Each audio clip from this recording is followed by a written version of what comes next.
किसी भी चैनल की ग्रो होने के पीछे जो सबसे बड़ा रीज़न होता है वो होता है वीडियो एडिटिंग। अगर आपकी वीडियो एडिटिंग इंटरेस्टिंग है तो लोग आपकी वीडियो को स्किप नहीं करेंगे, जिससे कि ऑडियंस रिटेंशन बढ़ेगा और यूट्यूब एल्गोरिथम आपकी वीडियो को और रिकमेंड करेगा।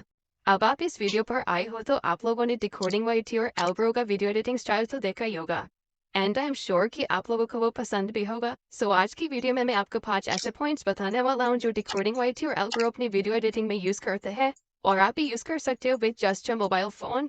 तो ये वीडियो एंड तक जरूर देखो, क्योंकि बीच में छोड़ के गए तो आप बहुत कुछ मिस कर दोगे। सबसे पहले बात करते हैं पॉइंट नंबर 1 के बारे में, जो कि है मोशन बैकग्राउंड। आप डिकोडिंग वाइटी और एल्ग्रो की कोई सी भी वीडियो को उठाकर देख लो, आपको ऐसे टाइप के बैकग्राउंड देखने को मिल जाएंगे। इन्हीं को कहते हैं मोशन बैकग्राउंड।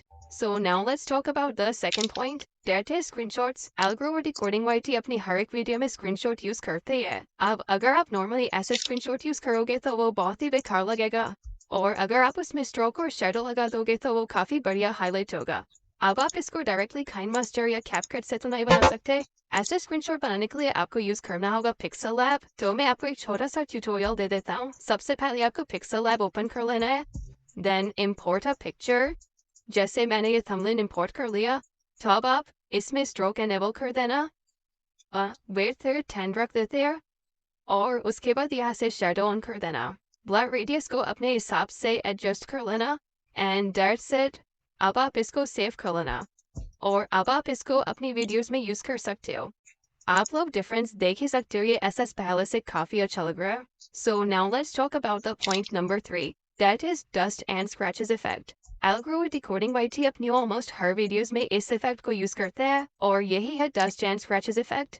इस इफेक्ट का लिंक मैं आपको डिस्क्रिप्शन बॉक्स में दे दूंगा, वहां से जाके आप इजीली डाउनलोड कर सकते हो। सो now let's talk about the point number 4, that is की फ्रेमिंग। की फ्रेमिंग वीडियो एडिटिंग का एक बहुत ही इंपॉर्टेंट एलिमेंट है, और अगर आपको ये ढंग से यूज करना आ गया तो आपकी वीडियो एडिटिंग काफी इंटरेस्टिंग बन सकती है।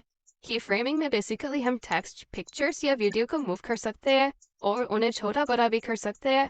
एक छोटे से ट्यूटोरियल के लिए मैं आपको ले चलता हूँ कैपकट में, और ये बैकग्राउंड इंपोर्ट कर लेता हूँ। Now I will add a text.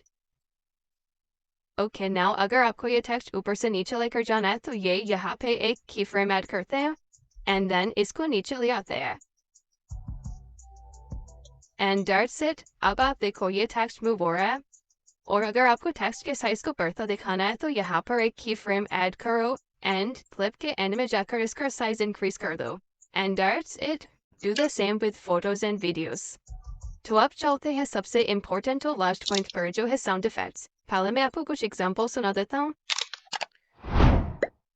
ये साउंड इफेक्ट्स डिकोडिंग वाइटी और एल्ग्रो अपनी हर वीडियोस में यूज करते हैं। मैं आपको इन साउंड इफेक्ट्स का लिंक डिस्क्रिप्शन बॉक्स में दे दूंगा, आप बाहर से जाके डाउनलोड कर सकते हो। लेकिन अभी भी काफी सारे वीडियो एडिटिंग के एलिमेंट्स बाकी रह गए हैं, जिसके ऊपर मैं एक फुल ट्यूटोरियल वीडियो बना दूंगा अगर आप लोग सपोर्ट करते हो तो। So that's it for today's video. अगर आपको ये वीडियो थोड़ी सी भी बेनिफिशियल लगी हो तो इस वीडियो को लाइक कर देना, और कमेंट करके बताना अगर आपको वीडियो एडिटिंग का फुल ट्यूटोरियल चाहिए, and subscribe to this channel for YouTube related content. Bye.